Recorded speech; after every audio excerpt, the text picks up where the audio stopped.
Hey everybody, Rosematter here. Welcome to part 3 of my Higurashi When They Cry Chapter 3 Let's Play.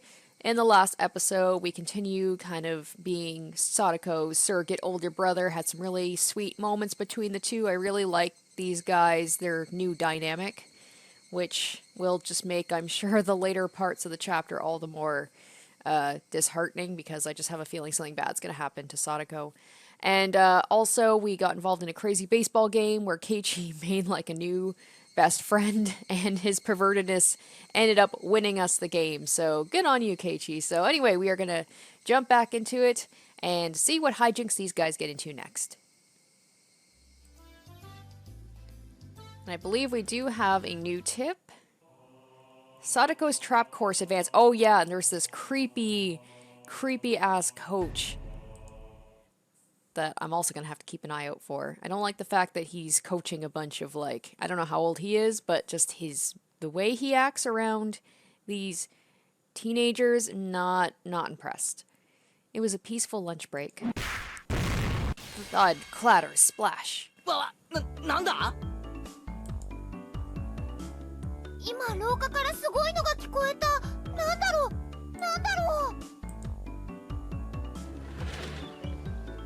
We rushed into the hallway, and to our surprise, Coach was there with a water bucket overturned on his head. 監督、大丈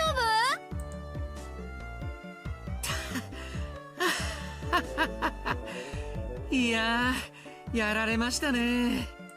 皆さん、こんにちは。Coach greets us, cool and calm. どうしたんですか、監督。学校に来るなんて珍しい。he's like, the cops have said that you can't come within 500 feet of this place. いやー、お仕事の絡みでして。私、毎週学校には来てるんですよ。ここしばらくは何事もなかったので、すっかり油断してました。さとこちゃんの罠は忘れた頃に来ますからね。大丈夫ですか、服。いえいえ、ちょうど行水がしたいと思ってたところですからね。実に涼しくていいですよ。さすが監督、ちょっとやそっとのことでは怒らない。その辺が大人って感じだよね。Once again, how old is he? I want to know this. She was right. If I were Coach, I would have started running around with the bucket still on my head looking for her. His adult way of not getting mad at every little child's prank was admirable. It's about the only admirable thing about him. いいですか、前原さん。こういうのは考え方一つで腹立たしくも愉快にもなるんです。要は受け止め方一つなんですよ。水バケツを丸ごと食らってそれだけクールにいられる秘訣があるならぜひご教授を願いたいです。例えば明治から続く古式ゆかしい旧家があるとします。そこには大勢の使用人としてメイドさんが雇われているとします。もちろん大きな家ですから、ベテランのお局様と化したメイド長から新米のピチピチしたメイドさんまでがたくさんいるのです。ほら、想像できますか？ほら。Yeah. As soon as he started talking about maids, I'm like, where is this going? Yep. God damn it. A space filled with dreamy maids in pink and peach adorned with frills and headbands, with Coach at their center, began to spread out before me. 新米メイドたちはそのピチピチさと初々しさでご主人様の寵愛を一身に。でもそれが先輩メイドたちには許せないのです。ことあるごとに難癖をつけ、いじめていじめていじめ抜いて。ほら、まだこんなに埃が残っていますよ。ああ、すみません。もう一度やり直し。バシャー。 Why are all the guys in this game perverts? Like, all of them. バケツを逆さにぶっかけられるメイドさん。びしょ濡れのメイドさんが泣きそうになりながらそれでもけなげに、はあはあ、メイド。 Can we please get a teacher to escort this guy out of the school, please? なんだかさんいい。 No, Rena. No, no, no, no, no. Don't say this. No. ああもうレナまで感化されてきた。ほらケイちゃんもいつまでも監督の世界に浸っていない。これさえなければ監督も決して悪い人じゃありませんのに。 Sadako knows what's up.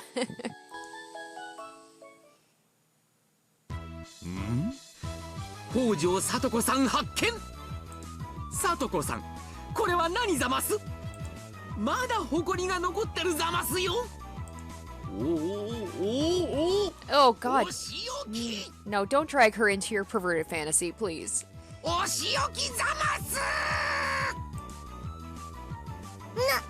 にゅにゅにゃ Coach plucked Sadako up and started giving her a spanking. Oh, God, it just gets worse. ー。さとこちゃんかいい。 I guess, 80s rural Japan, corporal punishment is seen as okay? I just find it really creepy. 天才的な読みでトラップを操るサトコがどうしてこの顛末までは読めないのか実に不思議だぞ。そうかな。これはさとこちゃんの望んだ結末だと思うな。この結末をサトコが望んだ？それはどういう意味だよ。人にこういういたずらをしたら絶対に相手は怒って追いかけてくるよね。そういうのもコミュニケーションだと思わない？ No, is she like, she's a, lonely child where it's like any type of attention is good attention? そんなコミュニケーションすごく嫌だぞ。普通に挨拶から入ってこんにちはってことにはならんのか。あれケイチくん聞いたことない？いたずらばかりしてる人ってね、人に構ってもらいたくて仕方がない寂しがり屋さんなんだって。 Rena gave a cool smile and laughing abruptly explained. だからさとこちゃんの罠にかかったらちゃんと怒ったり笑ったりしてさとこちゃんを追いかけてほしいの。そういう猫の甘え髪みたいなの可愛いと思わないかな。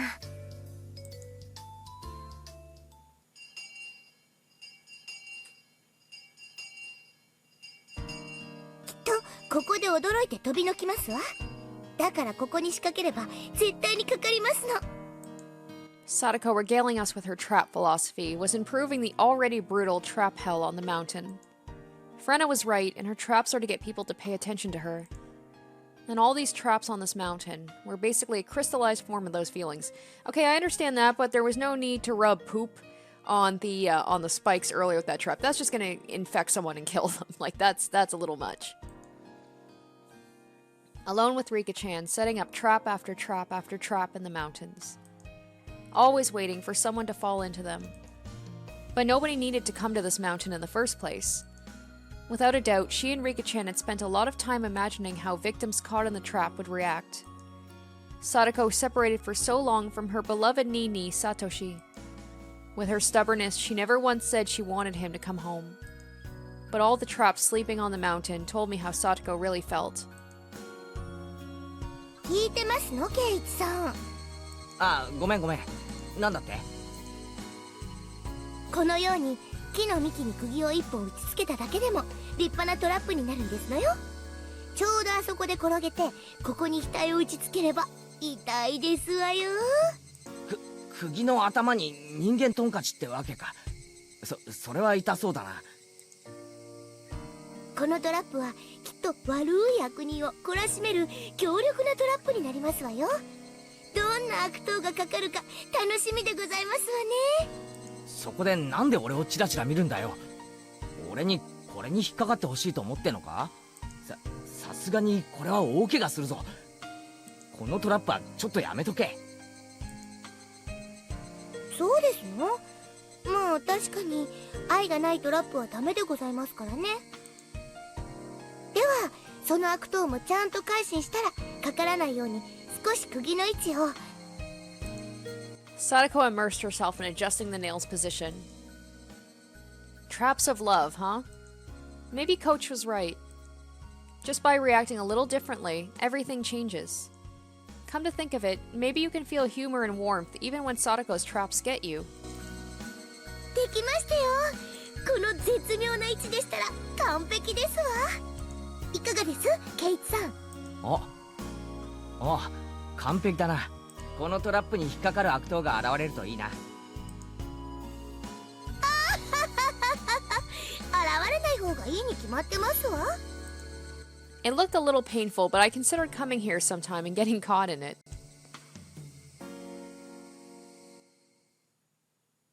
That was oddly cute, except for all the stuff with the coach. That was creepy, and I hope he doesn't show up as too much of a recurring character, cause ew. じゃあ行ってくれよ。車に気をつけるのよ。晩ご飯までには帰ってらっしゃいね。 Today was the day of the barbecue party. Oh gosh, here I was saying, I hope I don't have to deal with the coach, and I forgot all about that party. Today was the day of the barbecue party that was the Hinamizawa Fighters' victory celebration. Of course, I, having prepared myself, skipped breakfast in order to stay hungry. Though with all the club members coming, it was pretty possible there would be a contest based on how fast or how much you could eat. Rena was already at her usual meeting place. Mion arrived a few minutes later. よっしゃ、じゃあ早速行こうかね。おじさん朝ごはんを抜いてきたからお腹ペコペコ。さすがだな。もちろん俺も朝食抜きで万全の体制だぜ。二人とも朝食抜きは健康に良くないよ。レナはちゃんと食べたんだよ。そうかそうか。レナは偉いぞ。朝食は一日の基本だもんな。きっと成長途上なミオンを飛び越してナイスバデーになってグラビアを独り占めだ。Duh, Keiichi.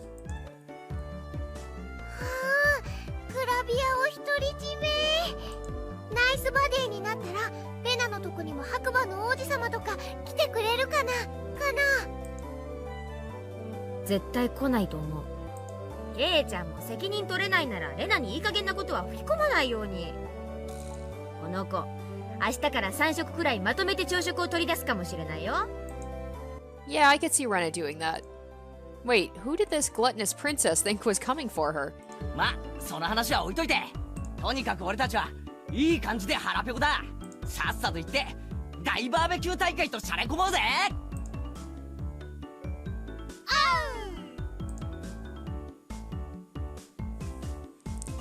The venue for said barbecue was to be at the Furudo Shrine Grounds where Rika-chan lived. They held events and festivals there, and barbecues too. It was the place that held all sorts of ceremonies in Hinamizawa. Come to think of it, there was supposed to be a big village festival coming up, wasn't there? Yep, and that's where everything is gonna go to shit. Watanagashi or something. The scenery you could see from that high up was fairly superb, and the calm atmosphere particular to shrines was something fairly difficult to find in the city. We left our bicycles at the bottom of the shrine steps and broke into a mad dash up the stairs. When we arrived on the shrine grounds, the Hinamizawa fighters and their fathers had already gathered and begun setting up for the barbecue early. Of course, Sadako and Rika-chan were there as well.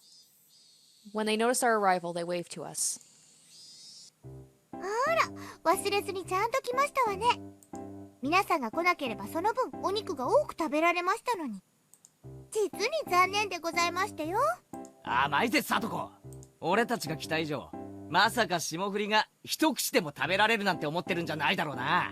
以前ここで弁当を食った時を思い出せ。俺とサトコの致命的なリーチさで今回も圧倒してやるぜ。 Oh boy, that happened all the way back in the very first chapter, didn't it? Or something similar to that. なんですって？そんなの絶対に許せませんわ。泣こうがわめこうがサトコは目の前で牛肉を頬張るのを見るだけだ。安心しろ。ピーマンやナスは譲ってやるからな。僕もサトコにかぼちゃを焼いたのをいっぱいいっぱい譲ってあげますです。 When Sadako heard the word squash, her complexion changed color. When she took my overwhelming reach into account, she knew it wasn't just a threat, it could actually happen.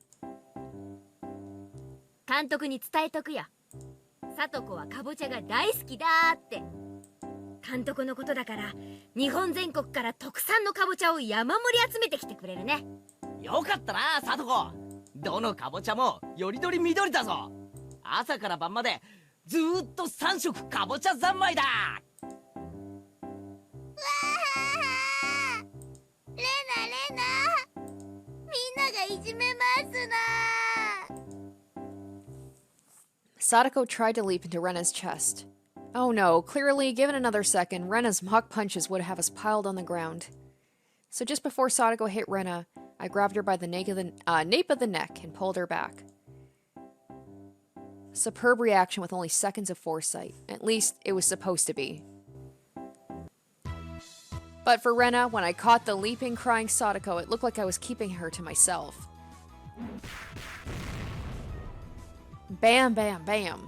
はう、ダメだよケイイチくん。これはレナのなんだよ。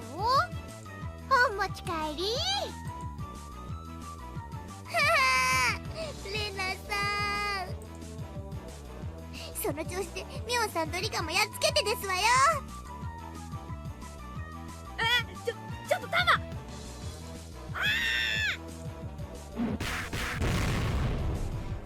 Bam, bam, bam. さあ、リカはどこですの？いた。レナさん、あそこでしたよ。待っててね、サトコちゃん。すぐにやっつけちゃうよ。そうしたらすぐにお持ち帰り。みーみー、サトコがひどいのです。はう、リカちゃんもかわいい。お持ち帰り。あははは、リカ、そう思わないでございましてよ。 Sadako laughed in a shrill voice at Rika-chan and Rena's unproductive game of tag while we watched them sprawled out on the ground.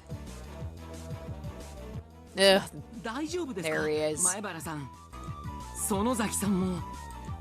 the coach came over and lent us a hand. Oh god, no, don't touch my hand. まあ私たちのいつものコミュニケーションですからどうぞお気遣いなく。いつも顔面にあざが残るようなコミュニケーションはもう嫌だぞ。 You never learn, do you? Laughed the coach loudly. It made us start to laugh too. Sadako's laughter, Rika-chan's yelling, and Rena's strange voice were kind of comfortable to hear.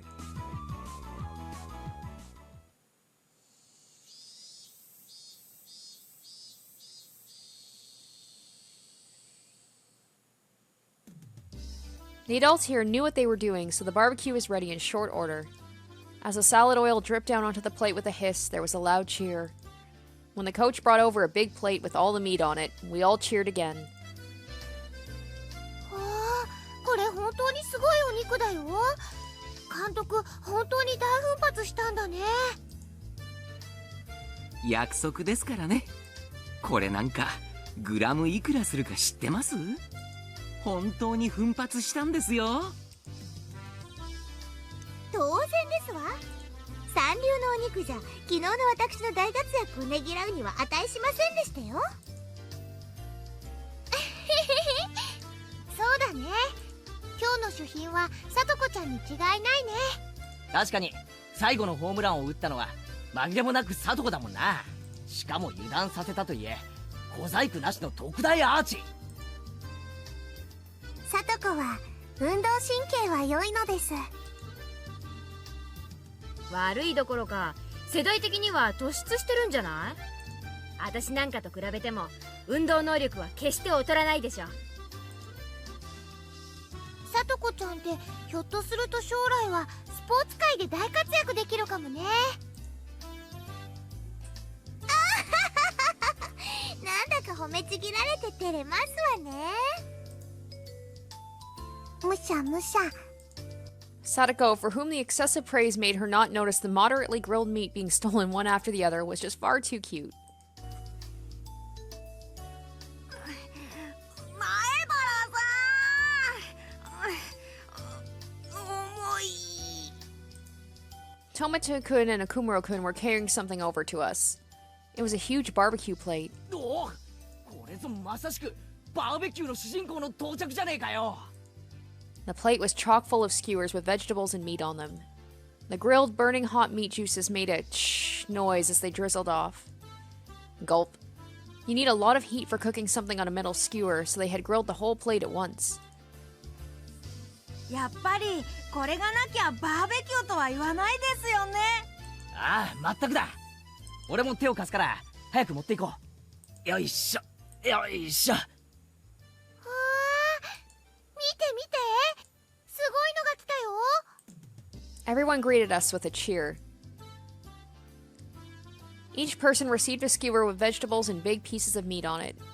They also received paper cups filled to the brim with juice. In my right hand were pounds of piping hot barbecue. Man, I should have eaten before I started playing this. It's making me hungry. In the left was a cup of juice I could chug down. If this didn't make you want to dance, you weren't a man. おお、もう我慢できないぜ。ガブッといくぞ。ガブッと。まだまだケイちゃん。ほらほら、一応セレモニーってことで。みんな注目。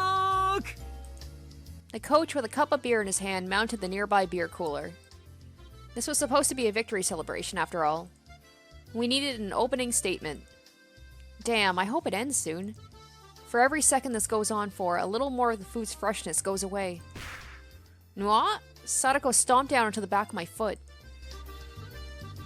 まったく、いい年の男が卑しいですわね。もう少しエレガントに我慢できませんの？俺ってつくづく思ってることが顔に出ちゃうのな。じゃあみんないいですか。昨日は大勝利でしたね。すごいピッチャーの登場で苦戦もしましたが、こちらも同じくらい頼もしい助っ人の登場で見事逆転勝利を収めることができました。 Clap, clap, clap. Both my hands were full, so the adults and older brothers gave us a round of applause. 今日はその戦勝祝賀会です。約束通り美味しいお肉をいっぱい用意しましたからね。今日はいっぱい食べて次の試合への活力にしていきましょう。 Then, after a few words of thanks to the fathers and brothers who helped with the barbecue, he led us in a toast. They say that when toasting, you would normally down the contents of your cup. But we were young. At the toast, all of us immediately began to dig into our skewers. After that, it got really lively, with everyone congratulating one another for things they did during the game. Like how someone made a great catch, or how awesome someone looked when stealing a base. Of course, they congratulated me too, the savior who appeared to fight against the Koshian pitcher. まあ俺の活躍も含めてあれはサトコの活躍だったわけだからな。確かにサトコの作戦ではあったけどさ、亀田を口説き落とすなんて真似はケイちゃん以外にはできなかったわけだし、十分ケイちゃんも称えられるに値する活躍をしてるよ。そういえばケイチ君、あの後亀田君と一緒にケーキを食べに行ったんだよね。なんだかすっごく仲良さそうだった。 Well, exactly. They are best friends. You finally found someone who's as perverted as he is. ライバル関係から男同士の友情が芽生えちゃったわけ。そういうのってなんだかその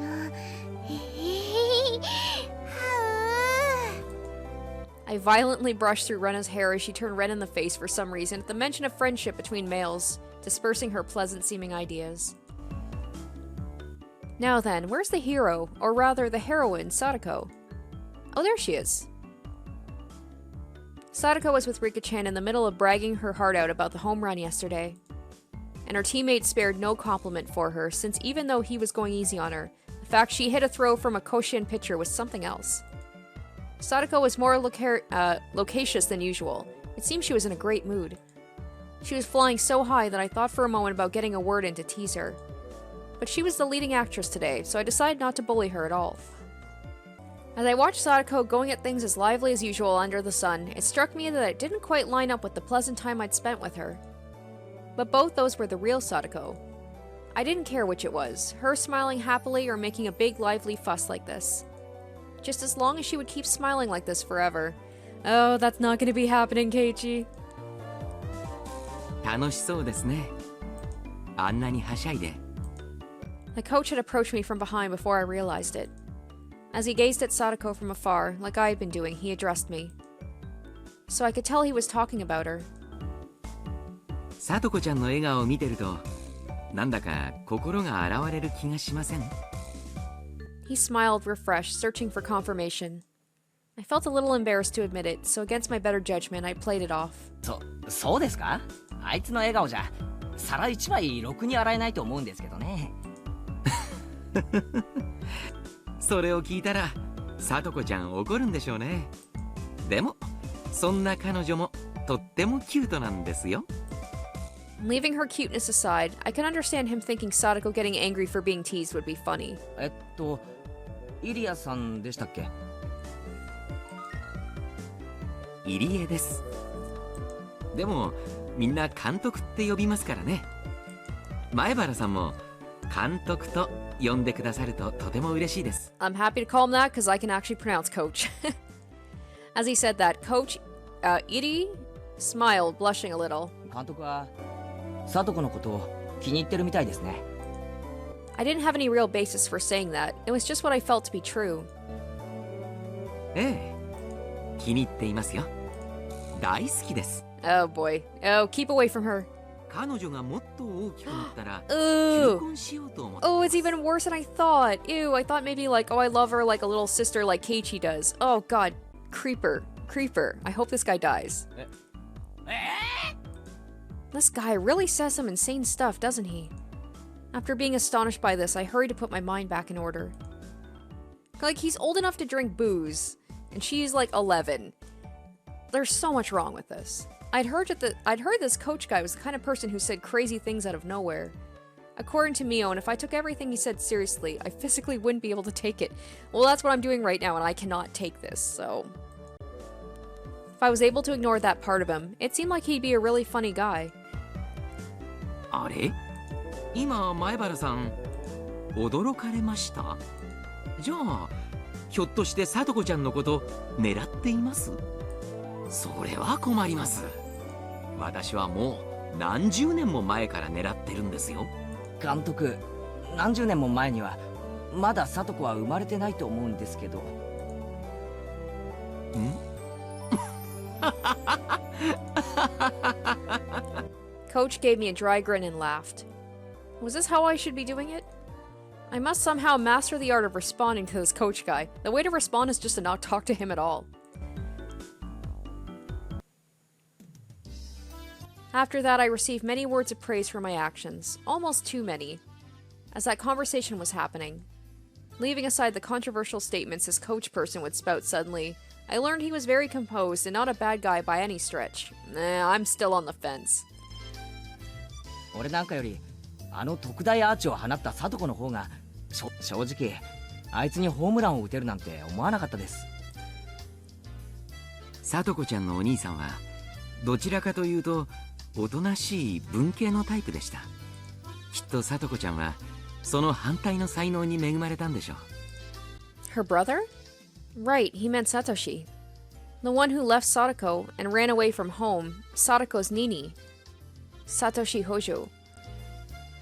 ご存知ないですか？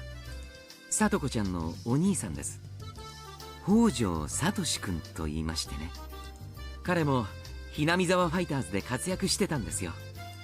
もっともっと活躍してほしかったんですが、転校してしまいましてね。へえ、そうなんですか。 So he transferred. Yeah, maybe that was a little more considerate than saying he ran away. Now that he mentioned it, I think it was Rena. I think she said Satoshi transferred too. I didn't know the details of him having run away from home at the time, so I didn't pay much attention to it, but... 兄貴だけ転校したんでしたっけ？そういうのって珍しいですね。 Everyone having fun was far away, and their cheerful voices distant. The chorus of the cicadas separated us from them, giving me a sense of distance. At first I thought my own voice was too soft for even me to hear. But for a really long time, Coach didn't respond to my words. So at this point, I began to wonder if I'd said something I shouldn't have. Just when I began to feel impatient, Coach finally spoke. 不幸なことがあったんです。いろいろと。 Now, here we are, we're getting into the dark stuff now.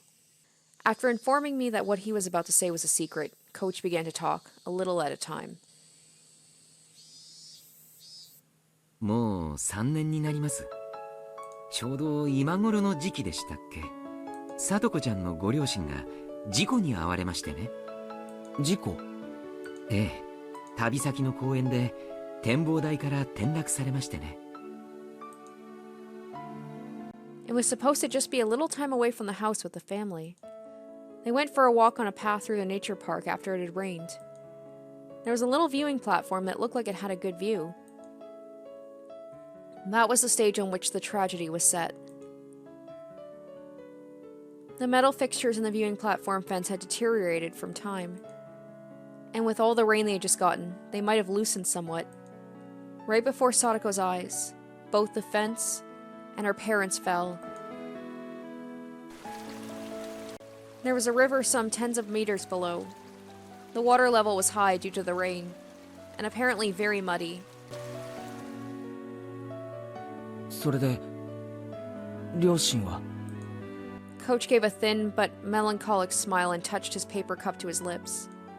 Without saying anything, I knew how unfortunate that accident was, and how Sadako's parents had left on an eternal vacation. じゃあ聡子ってI was so focused on being careful with my words that I lost what I was going to say. A single word, orphaned. I knew how little consideration it showed and how much it would hurt Sadako without having to say it aloud. Come to think of it, Sadako lived with Rika-chan. At least that's what I thought I'd heard from others.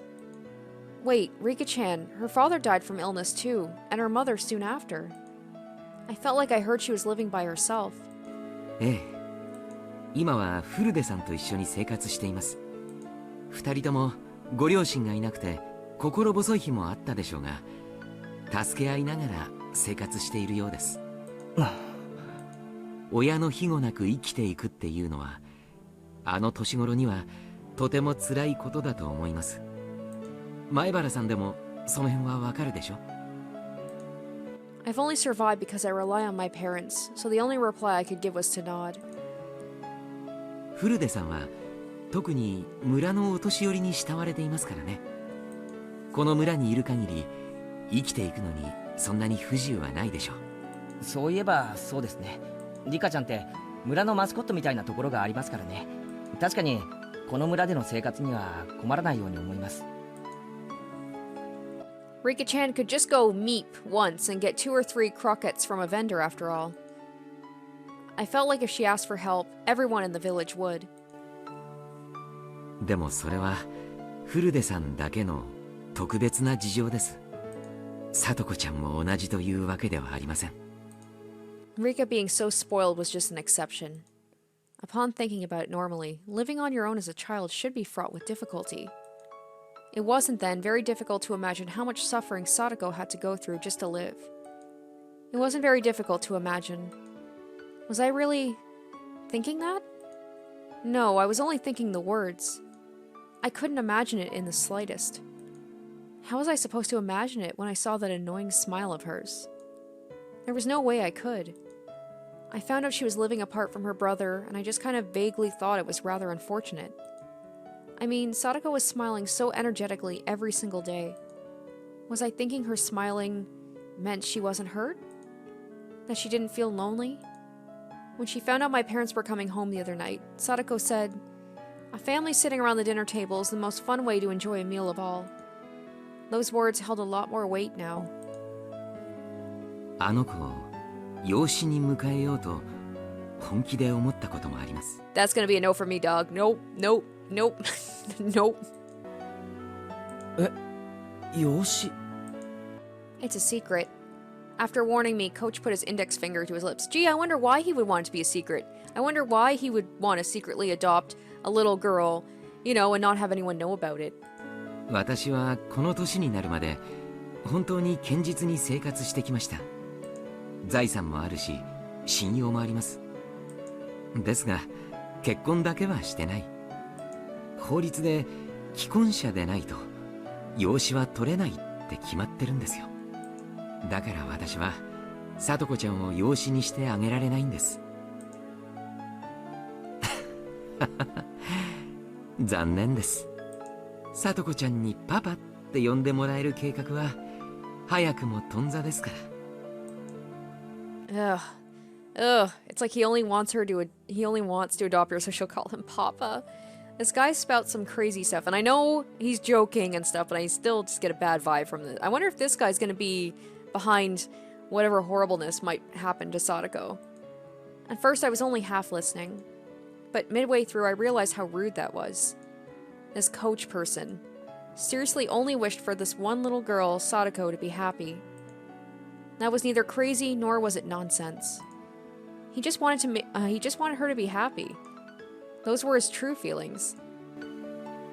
聡子ちゃんの今の生活は決して幸福なものではないでしょう。でもね、それをほんの少しでも和らげてあげたいと思ってるんです。もっとも余り物のお裾分けや力仕事のお手伝いくらいしかしてあげられませんがね。幸せですよ、聡子。Huh? Coach showed surprise at me having declared that. こんなにも聡子の幸せを強く願う人間がこんなに身近にいて不幸なわけがありません。I spoke with a serious expression quietly, but firmly all the same. It was my approval of his feelings and my gratitude to Sadako's Nini. ありがとう。でも、聡子ちゃんには内緒にしてくださいね。彼女、私が養子にしたいなんて知ったら、こんなスケベ男なんか誰がパパと呼ぶものですかって。Yeah, like いそうですから。Sadako and I are the exact same on that. I do not care for this guy. I don't know how much of this is joking and how much of this is like his true feelings. I wonder. Sadako may have been somewhat childish, but she was still able to empathize with people.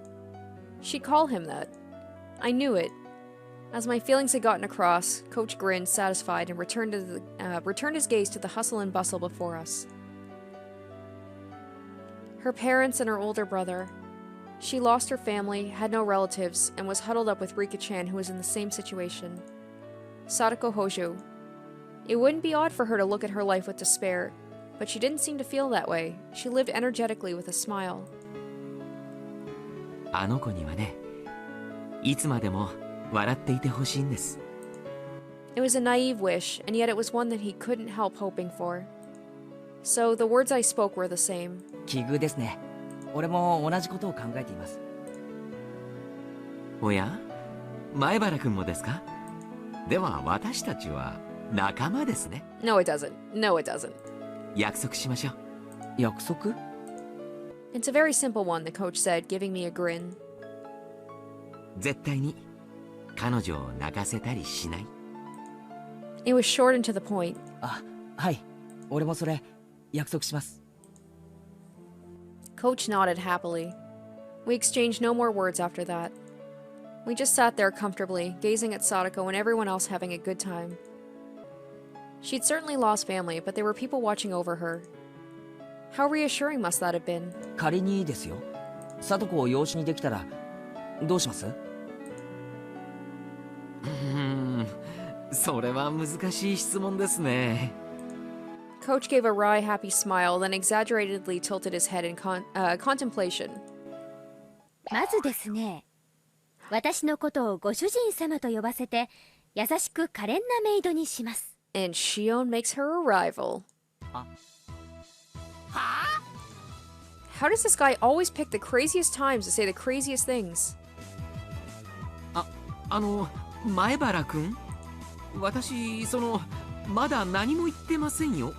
何言ってんですか？今はっきりと言ったじゃないですか。そうそう。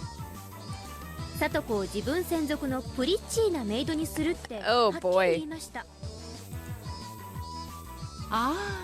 Oh, I hate all of this. 聡子ちゃんを No, プリッチ no, no. Sadako, oh, I need to shield you from all this. プリティとプリッチーは似てるようで微妙に違いますからね。 And Shion, you're terrible for like for putting these thoughts in his head. 日本のわびさびをミックスした和洋折衷の言葉なので注意してください。なるほどな。いやー、日本語は本当奥が深いよな。そうそう、ケイちゃんはよく理解してます。ではそういうことで。 My hand shot out and grabbed Shion, smiling, waving, and about to leave by the nape of her neck. おい待てこら、突然現れて何をとんでもないことを言ってやがるんだ。とんでもないことって言ったら、ケイちゃんと監督がしてたサトコラブなトークの方がよっぽどとんでもないと思いましたけど、養子縁組のあたりから再現してご覧に入れます？お前そんな時から息を潜めてやがったのか。お姉にすらかなわないケイちゃんが私に歯向かおうなんて100年早いってことです。 It is so weird to see Shion and know what happened in the last chapter. This was Shion Sonozaki, the younger of the Sonozaki twins. Though she hadn't a scrap of the reserved quality you'd expect from a little sister. She was a villain no better than her older sister Mion. We met the other day in town and I dug myself into a hole when I mistook her for Mion. Unlike Mion, Shion said she was living in Okonomiya, so I thought we'd never see each other again. But to think we actually would. My frankly displeased expression didn't change a bit either. This must be what people mean when they say something is like water off a duck's back. シオンさん、よく来てくれましたね。来てくれないと思ってがっかりしてたんですよ。まあ他にすることが思いつかなかったってことです。ちょっとからかいに行こうかなくらいですので。監督、どうしてシオンが戦勝祝賀会に呼ばれなくちゃなんないんです？こいつがどうチームの勝利に貢献したっていうのか。I bet she gave the intel information about the picture about his love of sweets. それはですね、実は私がひなみ沢ファイターズの Or マネージ she's ャー the だからなんで manager. す。マネージャー？嘘だろ？そんならなんで昨日の試合にいなかったんだよ。マネージャーはマネージャーでも幽霊マネージャーですから。てへ。 She seemed to think I'd forgive her if she stuck her tongue out and smiled. She wasn't sorry at all. シオンちゃんが来てくれないと試合に花がないんです。練習までとは言いませんから、試合にくらいまた昔みたいに応援に来てくれませんかね。まあ考えておきます。ケイちゃんがひなみ沢ファイターズに移籍するんなら考えてもいいかな。私かっこいい男の子がいないと応援する張り合いがないんです。え Did Shion just smoothly say something absurd? シオンあんたまだどこから湧いて出たの？ Suddenly, Mion came running over, lashed onto my shoulders, and pulled me towards her. あー、みーちゃんの妹さんだ。しーちゃん、こんにちは。レナさん、こんにちは。まだ1回しか会ってないのに名前を覚えてもらって光栄です。あ、こちらこそ。レナの名前を覚えててくれてありがとう。そんな挨拶はどうでもいいの。ケイちゃんの勧誘なんてダメだからね。ケイちゃんは我が部のホープなんだから、野球なんかに引っこ抜かないで。 Mion gave a low growl as she grappled my arm. She looked like a little girl desperately clinging to her toy. ケイチ君はうちの部活の期待の新人なの。だからトレードとかは全然ダメなんだよ。 Rena's smile hid a nonchalant bloodthirst. She was blocking Shion's way, ready to unleash an ultimate attack if she got within 2 meters of me. I felt like this was going to turn into a bloody battle.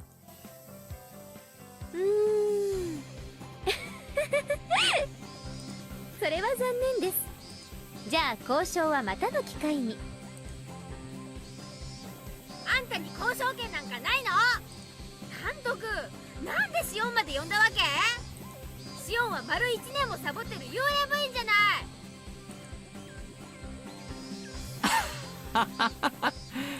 シオンちゃんがいると賑やかになって楽しいかなって思ったんですけどね。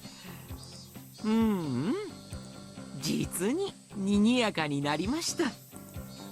That was what he planned for all along. Mission accomplished. ほらケイちゃんおいでおいで、みんなでゲームやるよ。もちろん罰ゲーム付きでね。しーちゃんもどう？ルールは簡単だし楽しいよ。どうしようかな。私が参加すると勝っちゃいますから。お姉の部長としての面目を潰しちゃうと悪いですし。 Mio, now irritated, turned around with a glare.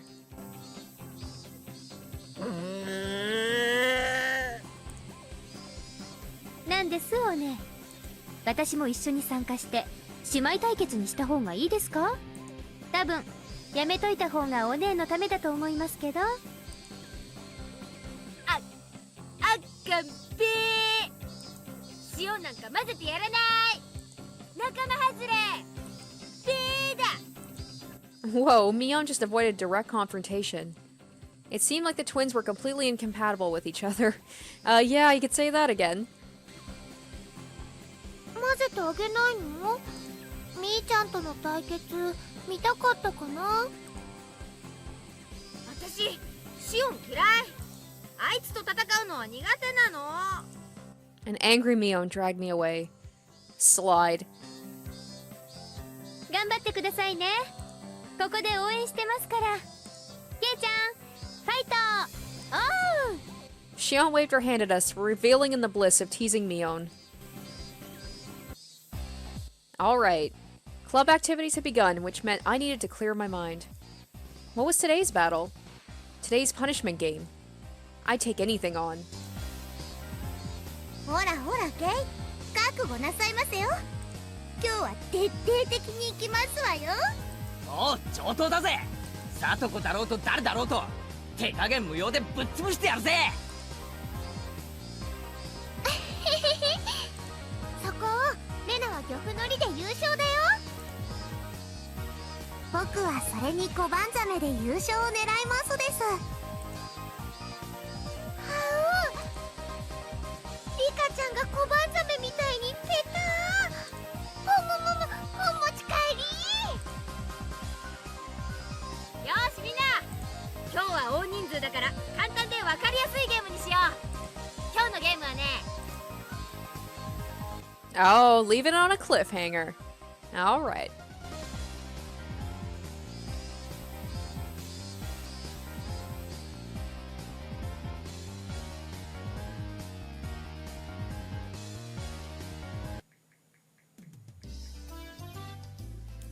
Everyone who lost the game dropped out and had to clean up after the barbecue. Oh man, they just like glazed it over? You didn't even get to see what happened?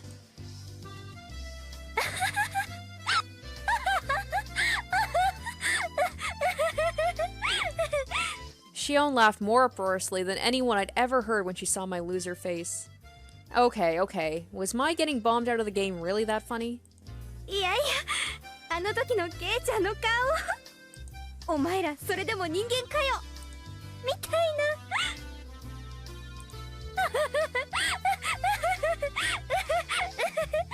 ちくしょう、チョキの買い占めまでは作戦通りだったのに、あそこでサトコとリカちゃんの裏切りさえなければ。 It was going great while we had maintained a united front. But Sadako had been quicker to betray me than I her. She was just a tiny bit better than me. Erg. だから北条を信じちゃいけないって警告したんですよ。 Tomata-kun and Akumuro-kun were unanimously, why can't I say that word? Unanimously wearing I told you so faces. Incidentally, those two were victims of Sadako's traps pretty early on as well. さあ、富田君たちの分まで頑張るつもりだったのにな。 And once again, for the showdown, it didn't matter. Maybe this meant I still couldn't match up to the other members yet. で、部活メンバーの最下位には何か罰ゲームがあるってことになってるんじゃなかったでしたっけ？ Shion remarked, as though forcing me to recall something I tried to forget, even for a moment. そうだったかな。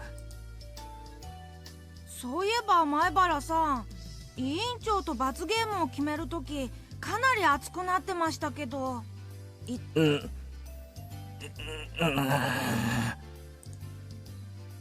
さっきお姉にエンジェルモートの制服を調達してくれって頼まれたんですけど。Oh, speaking of maids. それと何か関係あります？できる限り大きめのサイズでって言われたんですけど。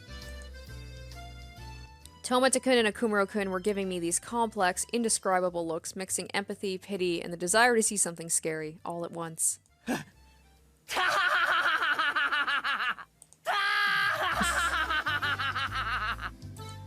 All I could do now was laugh. Strangely enough, the more I laughed, the more I felt like it was actually funny. It's like the coach said, I guess you just gotta turn your, how you view something or how you react to something. I lost. あれあれ Oh, please let me see a picture of what he's gonna look like.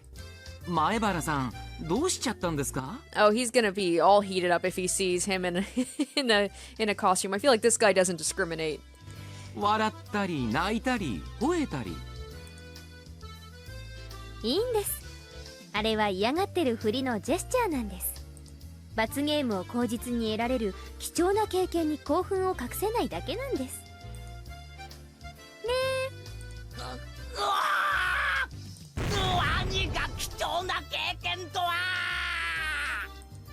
I held my head in my hands in agony. My state of mind could be summed up with a 3-letter word. It was sob. Coach gently put his hands on my shoulders. Was he comforting me? Hands off, dude. Hands off. 前原さん苦境を受け入れなければならない時はですね厳しい指導を受けているメイドであると想像するんです。ほら絶望的なシチュエーションがなんだか楽しそうになってきませんか This guy makes Keiichi look chaste by comparison. いいじゃないですか。 Red in the face and indulging in his imagination, still holding my shoulders, Coach said, "Oh, master," and started twirling around like a ballerina. I had to wonder what kind of word associations he had going on in his head. At the very least, it was much different than what was in mine. The first thing that comes into mind when I think of disciplining certainly isn't maids. 富田君、岡村君、君たちの監督は実に面白いな。こんなのでよく監督が務まるな。Yeah, surprised he can be a coach. I'm surprised he's allowed near children. Tomata-kun and Akumuro-kun exchanged glances and answered with dry smiles. Then they added that he was a really nice person most of the time, which is something you'd normally say about a person like that. That's what you say about when you're interviewed when you've got like a serial killer who lives like in your neighborhood and they get caught and you're like, oh man, he was like a really nice guy, you know? It's just like, I never would have expected that. I'm expecting this guy to do something, and I will not be shocked at all when it happens. The coach's questionable revolution slowed to a stop, and then his expression returned to a clear, calm one, almost making what just happened seem like an illusion. He can switch gears way too fast. ではお片付けを続けましょう。前原さんは力持ちみたいですからね。プレートを水場に持って行って洗っていただけますか。へい、了解です。 I hoisted the dirty barbecue plates, each with slimy oil clinging to it, and looked for the wash basins. Arg, these are heavy. Where's the wash basins? Over there? Figuring I should make it there before my arms gave out, I headed towards it at a trot. A lot of the adults who had been helping out were using the wash basins, so I gave up and looked for a different set. I asked them, and they told me there were more right by the assembly hall too, so I decided to head that way. Rather than multiple basins, there was just one faucet there. I initially thought it would be too small to wash plates as big as these, but it would probably still be faster than waiting for a faucet to open up back there. I turned the faucet and water much nicer looking than it gushed forth. I put a plate under the faucet and scrubbed it with my hand to try and rub it clean. It didn't go very well. はい。スポンジとクレンザー。そんなの水だけで洗ったって無理です。It was Shion. She threw a brand new sponge and container filled with cleaner to me. お、サンキュー。そんなの洗い場に置いて大人たちに任せちゃえばいいのに。つくづくケイちゃんっていい人です。I got the feeling that wasn't quite a compliment. I answered her with a forced smile. シオンがひなみ沢ファイターズのマネージャーだったなんて驚いたぜ。そういうのはめんどくさがってやらないやつだと思ってた。ええ、めんどくさいですよ。ですから今は完全に幽霊ですけどね。監督、帰ってきてほしいって言ってたじゃないか。たまには帰ってきてやれよ。まあ気が向いたら。Shion made it sound like the end of the world could happen before she felt like it. Whoops. I couldn't keep washing the dishes while preoccupied with conversation, so I decided to take my task seriously. Shion neither offered to help nor got in my way. She just quietly watched the water flowing from the faucet. そうそう、聞きましたよ。昨日の試合、ケイちゃんが大活躍したそうじゃないですか。褒めるなら俺よりもホームランを決めたサトコの方だろう。あいつ運動神経良かったんだな。俺驚いたよ。サトシ君とは大違いです。きっと運動神経は妹に全部取られちゃったに違いないですね。Shion smiled as she spoke, her eyes looking at something far away, betraying her reminiscence. サトシ君？北条聡子の兄です。北条聡君。あ、そっか。ケイちゃんって今年引っ越してきたんでしたっけ？なら会ったことはありませんね。I was a little surprised that Shion knew about Satoshi. 会ったことはないけど少しは知ってるよ。確か両親が亡くなった後転校したんだよな。I avoided saying he ran away from home and used the slightly more vague words that everyone else did. 転校？誰がそんなこと言ったんですか？ I hadn't yet realized Shion's tone had changed slightly. Ooh. いや、誰って。 Oh, God, it looks like she's about to kill me. 誰だっけかな。誰かに聞いたんだよ。転校したって。その誰かって誰ですか？誰かに聞いたから言ってるんですよね。誰に聞いたかなんてよく覚えてないよ。転校だって言うならそれでいいだろう。別に問題があるわけじゃないし。ありますよ。転校届が出されたわけですか？学校とかに。それを誰かが見た？それとも聞いた？ Wow, she's getting real. What's going on with Shion? Around that time, I not only noticed how awfully caught up in this Shion was, but also how startlingly dangerous her eyes had begun to look. シオン？なんだよお前。目がマジだぞ。With that, Shion seemed to realize the expression she was making. She took a deep breath, pretended to fix her hair, and went back to her composed expression from before. すみません。でもケイちゃん、よく知りもしないでサトシ君のこと、転校とか言わないでください。本当に。お願いしますね。I realized I must have said something I shouldn't have, but I wasn't immediately sure of what I should apologize for, so I just said one safe word for now. Sorry. なんとなく転校と聞かされて、そうだと信じてたんだよ。じゃあ、実際は違うのか？ It was, of course. Preceded by his parents, he had left his sister and ran away.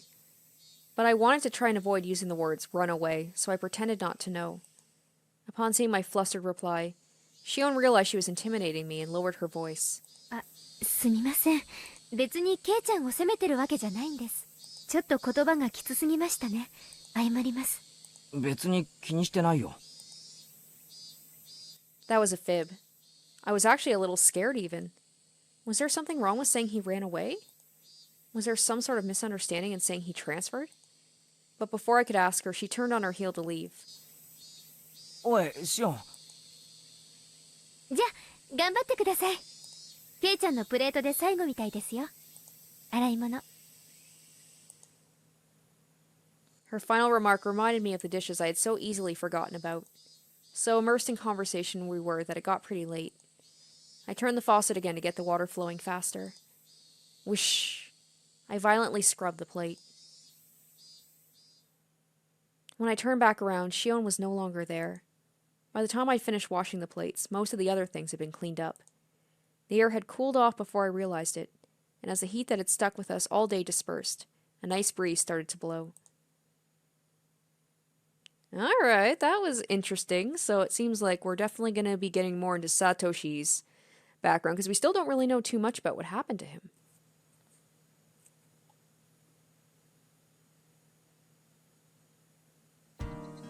では皆さん集合です。 Coach got everyone together to make his closing remarks. And with that, another fun day drew to its close. In the end, Mion ended the game with a magnificent victory. Sadako and Rika-chan, who had labored so hard to betray me, had fallen into a huge trap afterwards, leaving them frustrated about more than a few things. 人を裏切るやつはいつか自分も裏切られる。いい見本だな。そんなこと圭一さんに言われたくありませんわ。レナは誰の口車にも乗らなかったからね。2位になれたんだよ。レナはなかなか嘘に引っかからないのです。勘がいいのですよ。I'm surprised. She seems like she would fall for the first lie to come her way. それを言ったらケイちゃんでしょ。他人を食い物にしてやろうと欲張って真っ先に自分が食い物に。友達を紹介すれば紹介するほど高収入なんてバカな商法に引っかかるんじゃないよ。へいへい、努力しますよ。とほほほ。 Even good friends will lay traps mercilessly and betray everyone in sight once they get into a serious enough game. But despite that, once it's all over, they can feel refreshed and laugh together. It reminded me of how we were all such great friends, but for how long? それよりも圭一さんの罰ゲームが楽しみでございますわね。でも本当に実現できますの？店長さんもそんなの嫌だって言うと思いましたよ。 Oh no, is he gonna have to work at the Angel Mall? And what if that guy shows up, his best buddy? どうだろう。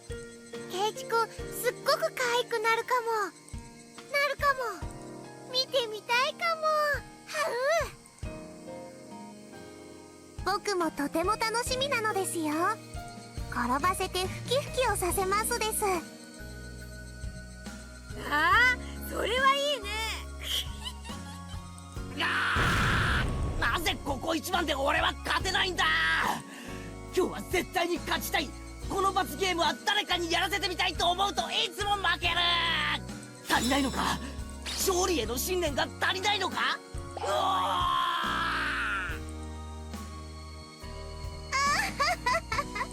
敗者の嘆きは蜜の味ですわね。かわいそなのです。圭一くんもこうやって強くなっていくんだね。去年のみーちゃんを見てるみたい。Mi-chan last year? What, did she always lose and moan about it in the past? How very interesting. I didn't know how our undefeated President Mion was once like that. 余計なことは言わなくていいの。 Mion hastily covered Rena's mouth. Everyone watching burst out laughing. Finally, Rika-chan pulled on Sadako's sleeve. さて、僕たちはそろそろ行かないといけないのです。お夕飯のお買い物に行かないといけませんわね。I wanted to keep talking like this forever, but it was getting late. We split up with Sadako and Rika-chan and decided to go on our way home. じゃあまた明日。学校で会おうね。Everyone waved to each other and split up for the short time between now and tomorrow. じゃあ行こう。 We began walking down the tall staircase leading from the shrine grounds. As the sun started to set, the afternoon's heat began to disappear as though it were never there. Just listening to the chorus of the Higurashi was enough to make me forget about how hot it had been today. そういえばまだ6月なんだよね。今年は梅雨とか全然ないでいきなり夏みたいな感じだね。 Now that I thought about it, she was right. It was June, the season of long rain, of hydrangeas? I know that's a type of flower, and snails. I haven't seen a real rainy season since transferring here.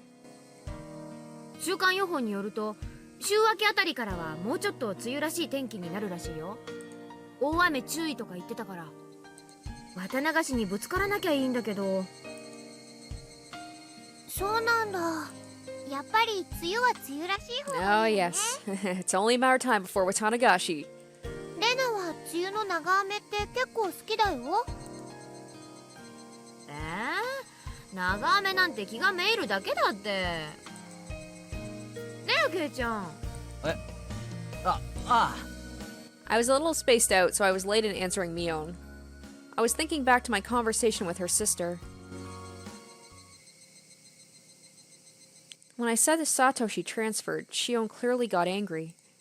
She was mad at me for saying something so careless. I mean, it may have been a vague way of skirting around the fact he ran away from home, but I don't think it was so bad that Shion would need to feel mad about it. I wasn't really satisfied with it. I felt like a child, completely ignorant of what he was being scolded for. So my thoughts spilled out of my mouth in a very direct fashion. サトコに兄貴っていたよな。サトシって名前だっけ？え？ As soon as I said the name, Satoshi, Rena and Mion both lost their relaxed, comfortable mood and made strange expressions. Should I have avoided talking about this? That's what they made me think. But I've already said it, so that's that. And I'd be lying if I said I wasn't interested. サトシってどうしたんだっけ？引っ越したんだっけ？ That was such a transparent way of putting it, but in my desire to know everything, I feigned ignorance.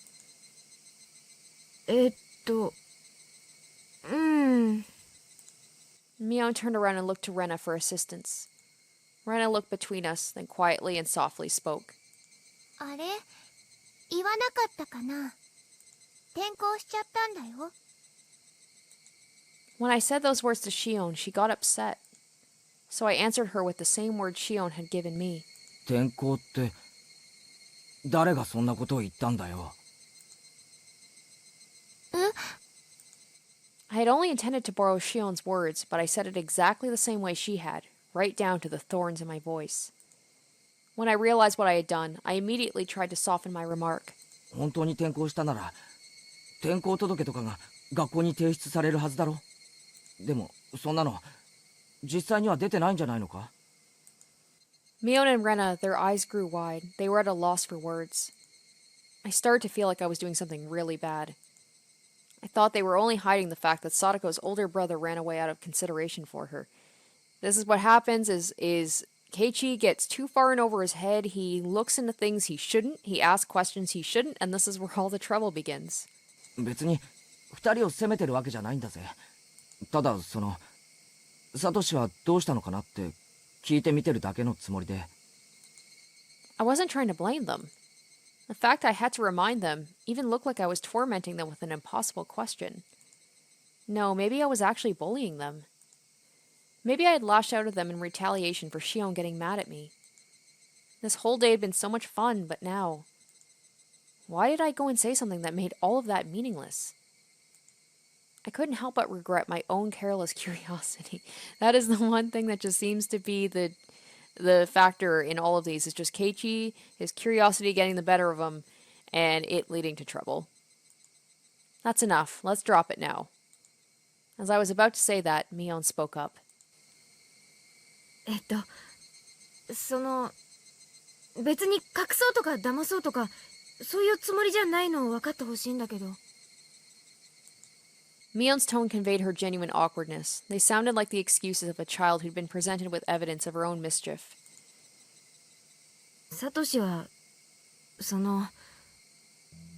転校したわけじゃないんだよ。Mion said, resigning herself. But I felt bad for pushing her to say that. So, it's okay, Mion. Let's stop talking about Satoshi. Sorry for teasing you. I wanted to apologize. But right before that... 帰ってこないの。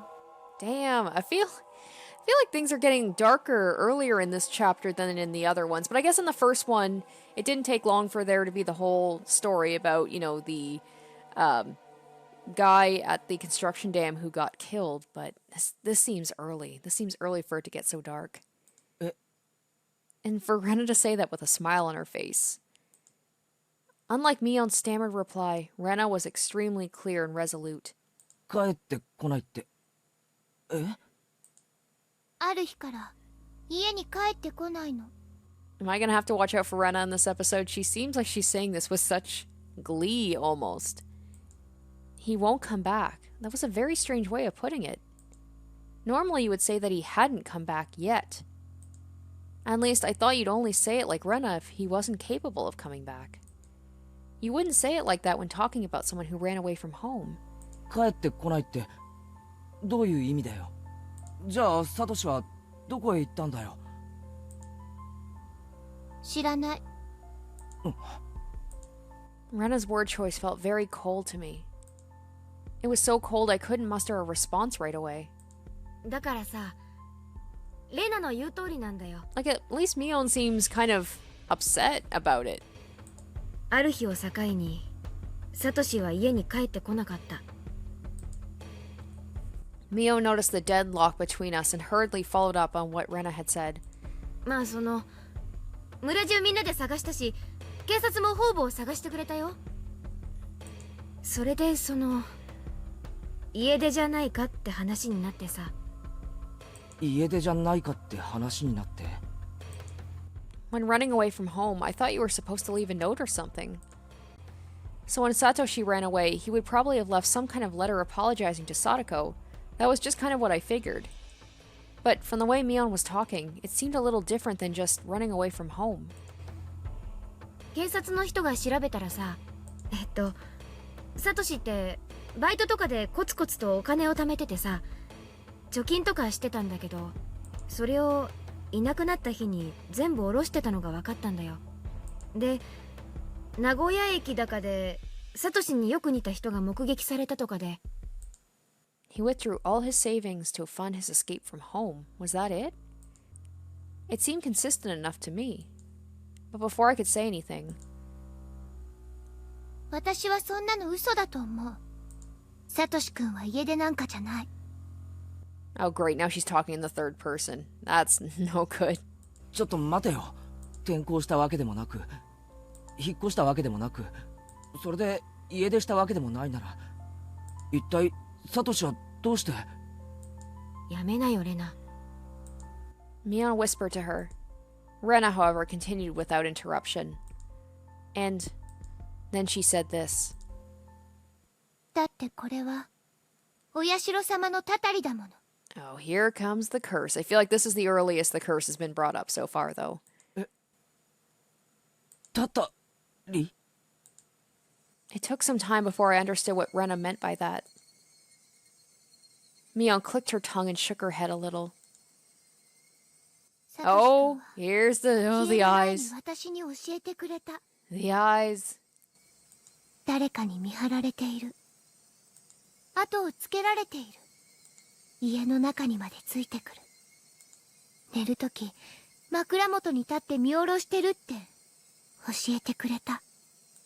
やめなよレナ。それは間違いなくお社様のたたりの前兆。きっとサトシ君は心のどこかでひなみ沢を捨てて逃げ出そうという気持ちがあったんだと思う。それをお社様は許さなかった。だからやめなって。お社様はひなみ沢の守り神様。ひなみ沢を捨てて逃げ出そうとする人を絶対に許さない。Oh, she sounds so creepy. This sounds like episode 1 Rena. 私はそれを謝った。でもサトシ君はきっと謝らなかった。Oh. だから。Oh. Wow. お社様のたたりに会ってしまったに違いないの。お社様のたたりだって。 I hadn't intended to repeat it, but the words came out of my mouth anyway. Oyashiro-sama's curse. 警察が家出だって決めつけたって信じない信じない。私は絶対に信じない。そんなのたたりだと認めたくない村の偉い人たちが決めただけの嘘っぱち。お社様のたたりは信じようと信じまいと確かに。 Wham! Mion struck Rena in the head. And not in a joking way either. いい加減にしろって言ってるでしょ。恩和の私でもしまいには怒るよ。Wow. Man, it got escalated quickly here. Man, just think about what it was like maybe, 10, 20 minutes ago? It was so happy. pushing her to her limits. Actually, there was plenty of displeasure and anger in Mion's face at the moment. For a few moments after being hit, Rena looked astonished. Perhaps the voices of the Higurashi calmed her frantic mind, because after a little while, she regained her original calm expression.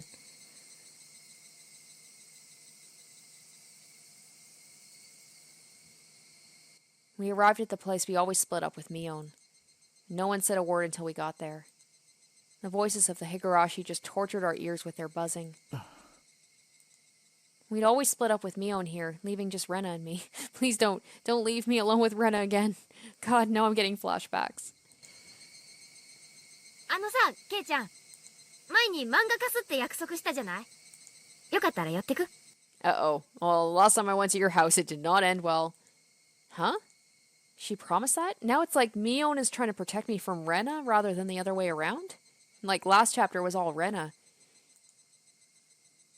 However, I quickly realized it was a convenient way of saying she wanted to talk to me alone. あ、そうなんだ。じゃあ、レナは先に帰ってるね。 And Rena's sharp enough to know that what's up.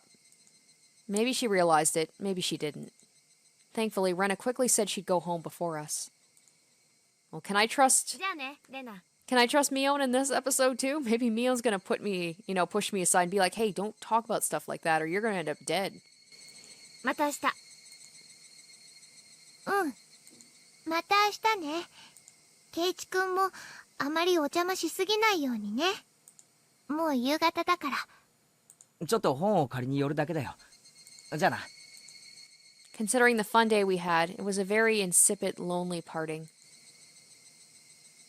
Now I'm kind of afraid to be alone with さっき Mion. の、あまり気にしないでね。I feel like I should distrust everybody but Sadako in this episode, and maybe Sadako will betray me too. After a little while, Mion finally spoke. Quite some time had passed since splitting up with Rena. いや、別に。俺の方が悪かったと思う。サトシの話は、別に隠してたわけじゃないんだよ。あまり触れない方がいい話だからさ。At this point, I understood exactly what she meant by that. Judging by our odd interactions with Rena, I understood it so well it hurt that I shouldn't ever talk about it again. Actually, if that's the case, then with Shion too. No, this is a bigger problem. Talking about it in the first place had been indiscreet. I shouldn't have been interested in it at all. But that's why I really had to think about it. About why everyone got so irritated. Idiot, stop this, Keiichi Maibara. By the time I tried to warn myself, I had accidentally spoken already. God damn it, Keiichi. You never learn. もう二度と聞かないからさ。正直なところを教えてくれないか。一体、サトシに何があったんだ。家でなんだろう。She's like, dude, come on. Take the hint. For a long time, Mion remained silent, but finally, unable to endure it any longer, she began to speak timidly. お社様のたたりの話は、聞いたことある？ほんの少しくらいなら。I got the gist of it. I only overheard someone in class talking about it, though. Oishiro-sama was the name of the deity protecting Hinamizawa that they worship at the shrine we had at the barbecue at today. And a few years ago, when they started talking about flooding Hinamizawa as part of the dam project, one of the people worked on site died or something, and people blamed it on Oishiro-sama's curse. That's how it was. サトシの死んだ親ってのがさ、ダムの誘致派でね。え？ひなみ沢の人って村中でダムに反対してたんじゃないのか？村人なのにダムの賛成派もいたのか？ A dam project that would flood the entirety of Hinamizawa. I'd heard the village all got together to fight the terrible project, but it was a little hard to believe there were villagers who were supporting it. まあ、いろいろと事情もあってね。ダム計画に反対する人ばかりでもなかったんだけどさ。で、その親ってのが、誘致派のリーダー格だったんだよ。誘致派のリーダー格？つまり、サトコとサトシの親がってことだよな。うん。国はダム工事に伴って多額の保証金を用意してたからね。そのお金が欲しくてダム計画に賛成してた人たちも結構いたんだよ。Aside from a few households, Hinamizawa was in general not very affluent. And not because they were proud to inherit the land of their ancestors. It wouldn't be strange if some people wanted enough money to start a new life. But even in that case, they would have had to hesitate to say so given the situation. It just happened to be Sadako and Satoshi's parents who understood that and stood up to be their representative. By that standard, you might say Sadako and Satoshi's parents were very heroic. They volunteered to be hated, all to help those without much money who didn't have a voice. それで運悪くその両親がさ、お社様を祀るお祭りの日に事故死しちゃったんだよね。それでお社様のたたりにあったんじゃないかってことになっちゃったわけ。I thought back to what Coach told me today. They went to a nature park on a family outing and fell from a cliff. で、サトシが家出したのまでお社様のたたりってことにされちまったわけか。まあ、そんな感じ。It was a bit of an evasive reply, but I felt it was wrong to ask any further, so I didn't press her for details. もう説明するまでもないと思うけどさ、サトコにとっては両親の事故もサトシの家出も、そしてお社様のたたりなんて話も愉快な話じゃないのはわかるでしょ。Yeah, of course I knew. I could only nod silently. だからさ、私たちはサトコの家族の話には触れないことにしてる。サトシのことは仮に聞かれても転校したってごまかすことにしてる。その辺の事情を汲み取ってもらえるよね。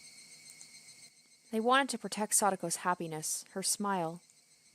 As someone who thought that way once, even for a short time, I really did regret having been imprudent enough to broach the topic to begin with.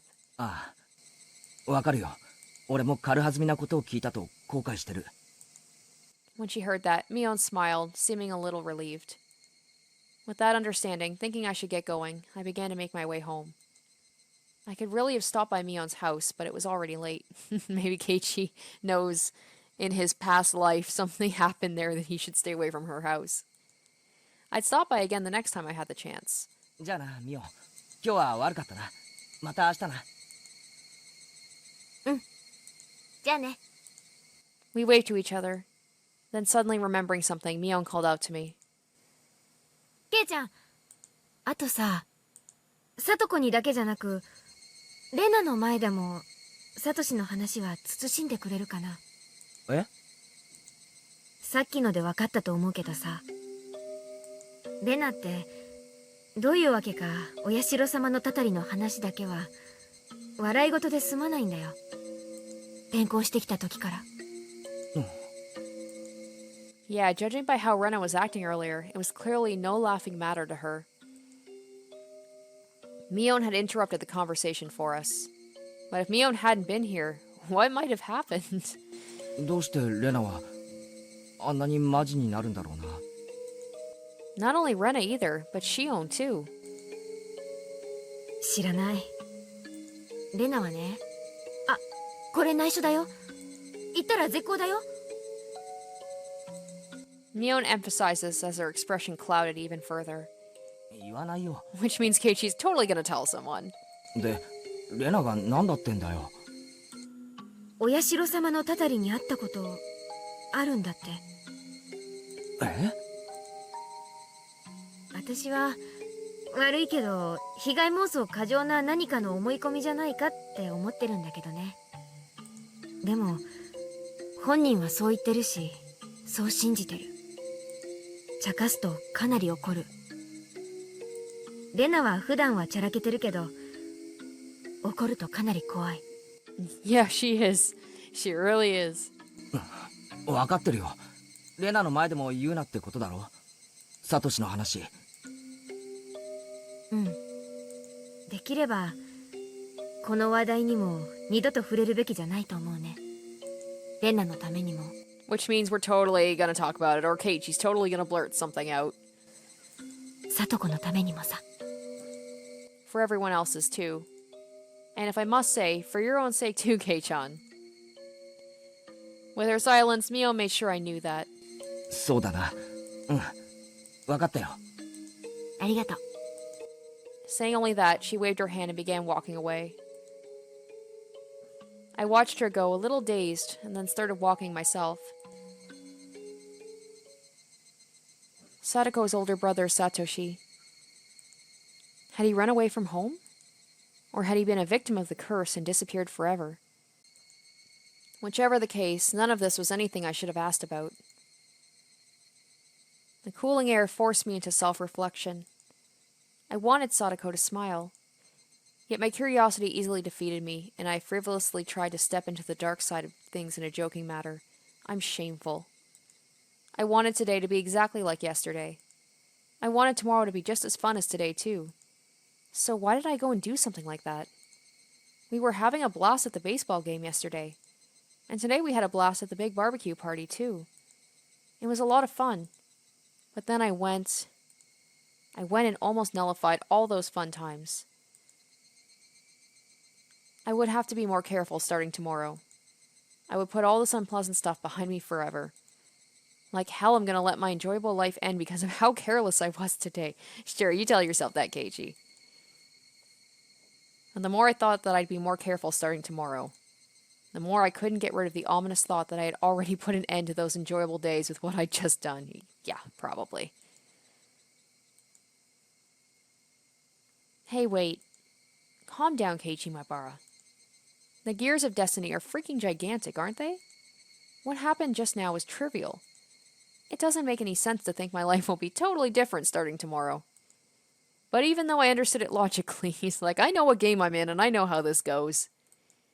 The mist in my heart wasn't going to fade until tomorrow turned out to be just as fun as today. 変だぞ俺。さっきのみんなとのやりとり、ちょっと気にしすぎだぜ。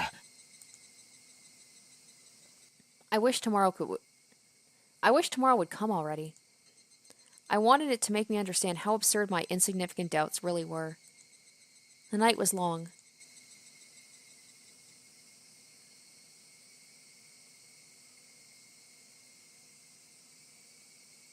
Alright, so it looks like from here on out I think it's gonna definitely start to get darker now. Maybe not right off the hop, but we're probably gonna get some sneaking things in here and there. Alright, got a couple of new tips here.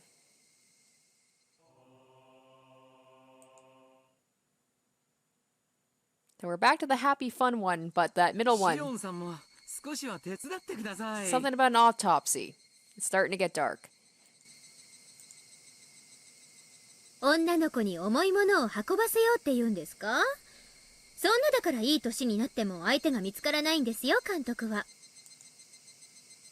ですね。そういうのを曰くこう言います。余計なお世話です。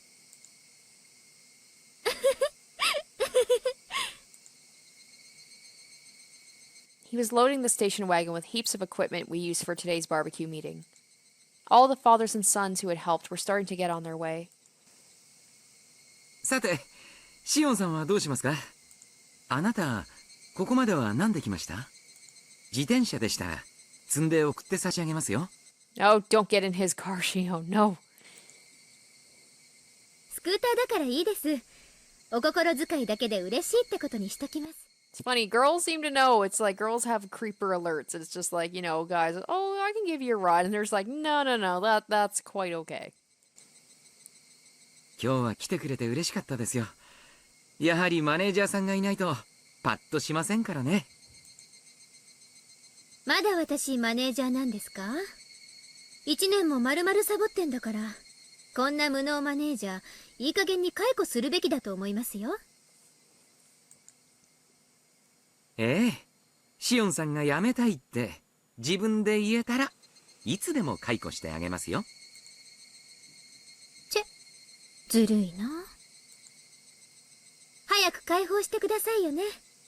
試合があるたびに来ないかと電話がかかってくるの、もううざくてかなわないんですから。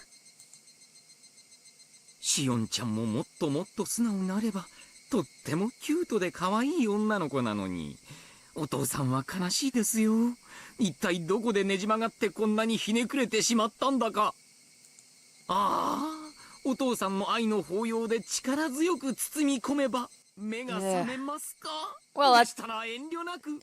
That didn't take him long to crank up that creepometer. ほら。 Coach is fooling around with all his might, but Shion just smiled into the distance without responding. 何も変わってない。監督が変な人で、みんなのにぎわいも何も変わってないのに。サトシ君だけいないとおっしゃりたいのですか。帰ってきますよ。 Oh, here we go. Okay, even this is getting a little darker than I was expecting.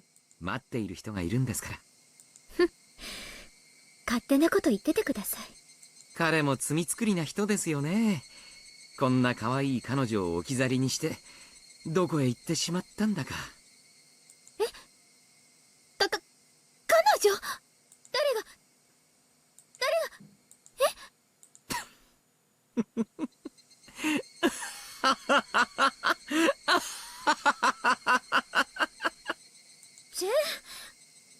もういつまで笑ってるんですか？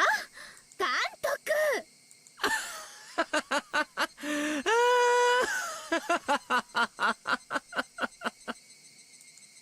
Coach bent over and laughed heartily for a little while.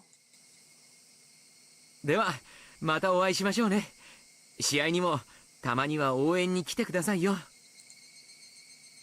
まあ気が向いたら。私マネージャーなんか全然もうやる気ないんですから。いいんですよ。あなたが嫌ならいつでもクビにしてあげますよ。嫌がるのを無理やりってのは私の性分ではありませんからね。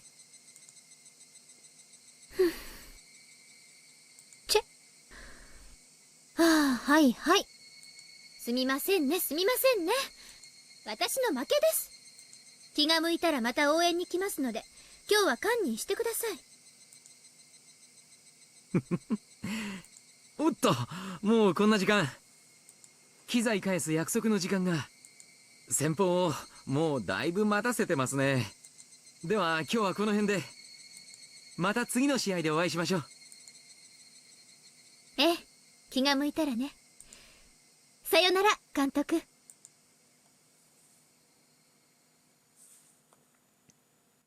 Alright, now here's the one that I'm most interested in. Copy of the preliminary autopsy. Oh, is this about that girl that was found at the very beginning of the chapter?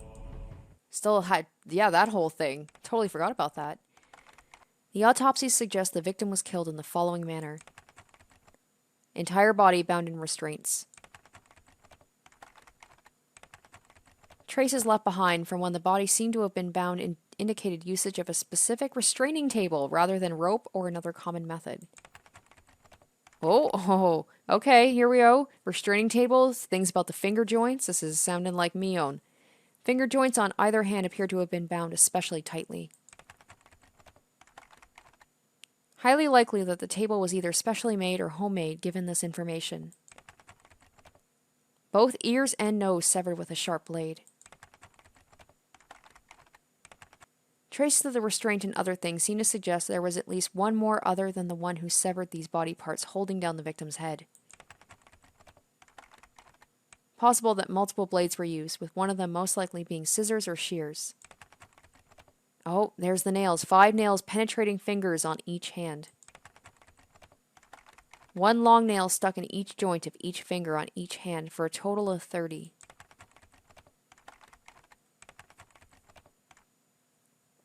The deceased fingers were nailed to wooden planks 20 square centimeters large. Extremely likely these planks were part of the restraining table.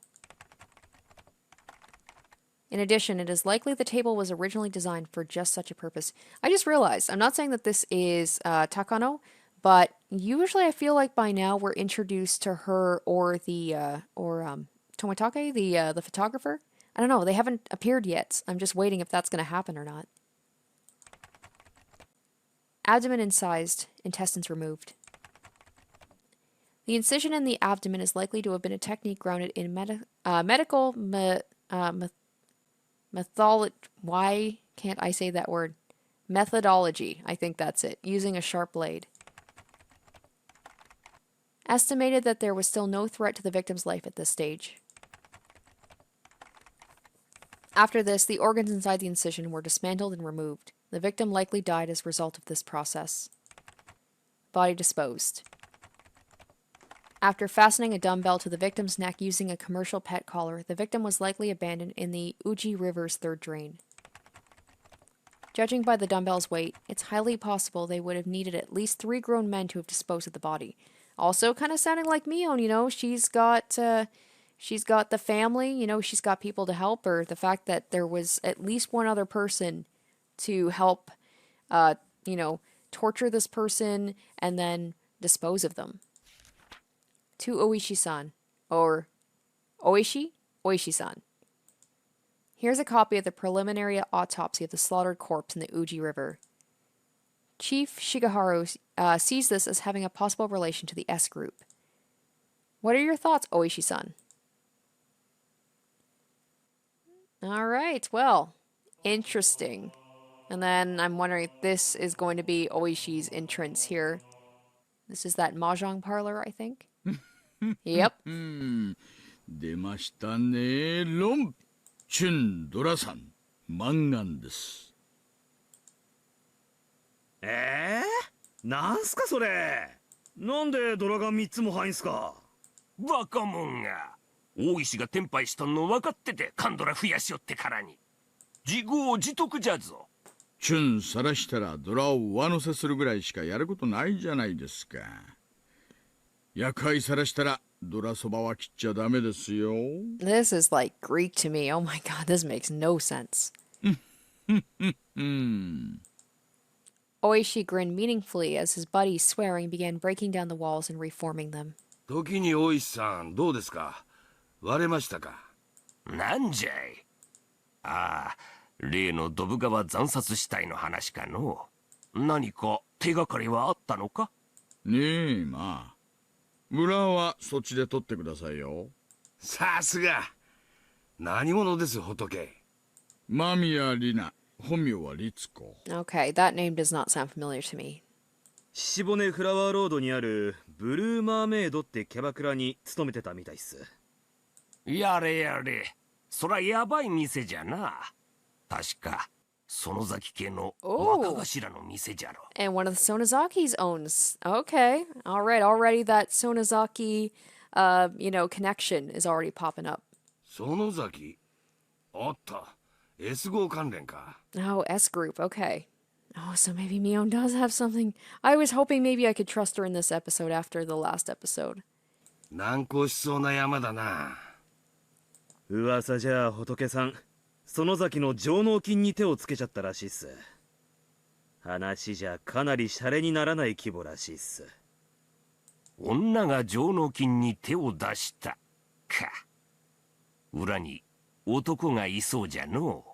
女の単独犯なんてそうそうないぞい。どうせもう死んでますよ。死体がまだ出ないだけで。そうそう、おいさん。女の同居人、生きてるみたいですよ。生きてる？じゃあこれから死ぬんでしょうね。害虫が害虫を駆除してくれるんだから、本当に素敵な自浄機能だと思いますよ。その紐なんですがね。北条鉄平なんですよ。Oh! I don't know who that is, but that last name, someone from Sadako's family. 北条？誰だい？北条鉄平。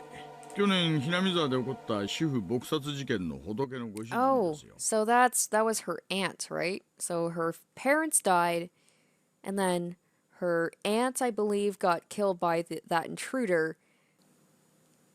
事件の後姿を消したって聞いてましたけど。そうか、その女のところに転がり込んでたか。ますますに園崎の匂いがプンプンだの。彼氏は今どこに？女のアパートに同居してたんすがね。女が自分を捨てたと思ったみたいで、店やたまりのあちこちを探し回ってるらしいっす。Okay, wow. Interesting. So we might have some. Looks like we're gonna have some more Sonozaki hijinks in this one. Not Rika. Rika's the only one who's acting somewhat normal so far, other than Sadako just being a precious little bean. And then Rena is acting weird. Oh man, I feel like there's gonna be some clash in here. Alright guys, so that will wrap it up for this episode of Chapter 3 of Higurashi When They Cry. I hope you enjoyed it. It looks like things are definitely starting to pick up. We're starting to get some of that darkness back. So I'm very curious about, when it's going to go full on, like, horror. Usually it's around the Watanagashi Festival. I don't know when that's going to be happening, but I am very interested to see how all this stuff about Satoshi, I feel like something's going to come in ahead. Keiichi's going to open his dumb, stupid mouth again and cause more trouble. So, once again, thank you guys so much for watching, and I hope to catch you in the next episode.